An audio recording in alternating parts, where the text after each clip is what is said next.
ഈ വർഷത്തെ തൃശൂർ പൂരം അവസാനിച്ചിട്ടും വിവാദങ്ങൾക്ക് അവസാനമില്ല. പൂരത്തിനിടെ പോലീസ് നടത്തിയ അനാവശ്യ നിയന്ത്രണങ്ങൾക്കെതിരെ വ്യാപക വിമർശനം. പൂരം കുളമാക്കിയത് സർക്കാരാണെന്നും പോലീസിനെ ഇറക്കിയത് തെരഞ്ഞെടുപ്പിൽ BJPക്ക് നേട്ടമുണ്ടാക്കാൻ വേണ്ടിയെന്നും പ്രതിപക്ഷ നേതാവ്. അതേസമയം എന്താണ് സംഭവിച്ചതെന്ന് പരിശോധിക്കുമെന്ന് മന്ത്രി കെ രാജനും CPIM സംസ്ഥാന സെക്രട്ടറി MV ഗോവിന്ദനും വ്യക്തമാക്കി. വളരെ ശ്രദ്ധയോടുകൂടി കൈകാര്യം ചെയ്യേണ്ട ഒരു കാര്യമാണ് തൃശൂർ പൂരം. കോടതി പോലും ഇടപെട്ട് അത് പരമ്പരാഗതമായ രീതിക്ക് ഭംഗം വരാതെ അത് നടത്തിക്കൊണ്ടുപോകാനുള്ള സംവിധാനം ചെയ്തതാണ്. എന്തിനാണ് ഈ പോലീസ് ഒരു അനധികൃതമായി അതിനകത്ത് ഇടപെടുന്നത്? കോടതി ഇടപെട്ട് കോടതി സ്പെഷ്യൽ സിറ്റിംഗ് നടത്തി തീർത്ത ഒരു വിഷയത്തിൽ പോലീസിനെ ഇടപെടിച്ച് BJPക്ക് അനുകൂലമായ സാഹചര്യം ഉണ്ടാക്കാൻ വേണ്ടി തന്നെയാണ്.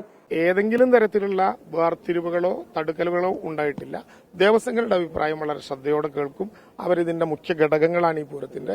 അതിനൊന്നും ഒരു തരത്തിലുള്ള സങ്കുചിത താല്പര്യമോ ഏതെങ്കിലും വിധത്തിലുള്ള പ്രീണനമോ ഏതെങ്കിലും വിധത്തിലുള്ള വിദ്വേഷമോ ഇല്ലാതെ ആ കാര്യങ്ങൾ നടത്തി ആളുകളെ കാര്യങ്ങൾ ബോധ്യപ്പെടുത്തും. അവിടെ പോലീസിന് വല്ല വീഴ്ച സംഭവിച്ചിട്ടുണ്ടോ, അല്ല വേറെ എന്താ ഉണ്ടായത് എന്നുൾപ്പെടെയുള്ള കാര്യങ്ങൾ മനസ്സിലാക്കിയിട്ട് പാർട്ടി എന്ന രീതിയിൽ പ്രതികരിക്കാം. ഞങ്ങൾ ഉത്സവത്തിന് പരിപൂർണ്ണ പിന്തുണയാണ്, വെടിക്കെട്ടിനും പരിപൂർണ്ണ പിന്തുണയാണ്. അവിടെ വിശ്വാസികളാണ് മുഴുവനാൾ വരുന്നത്. വിശ്വാസികൾക്ക് എവിടെയും അവരുടെ വിശ്വാസ പ്രമാണം അനുസരിച്ച് നീങ്ങാൻ എല്ലാ അവകാശമുണ്ട് ജനാധിപത്യപരമായിട്ട്.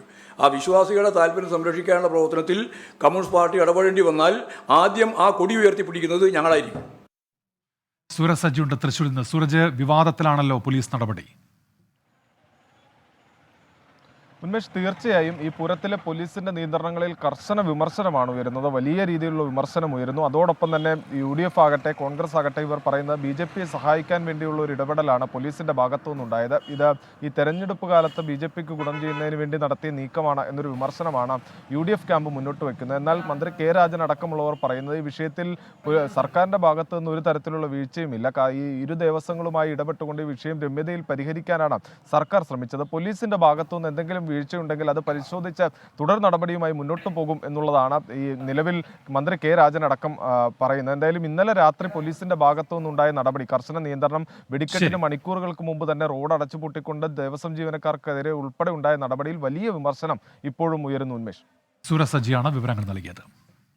ലോകത്തെവിടെയായാലും ഏത് സമയത്തും 24 വാർത്തകളും ഓഗ്മെന്റഡ് റിയാലിറ്റി പാക്കേജുകളും എക്സ്പ്ലെയിനറുകളും വിശദമായി കാണാൻ ഞങ്ങളുടെ YouTube ചാനൽ നിങ്ങൾക്ക് സബ്സ്ക്രൈബ് ചെയ്യാം.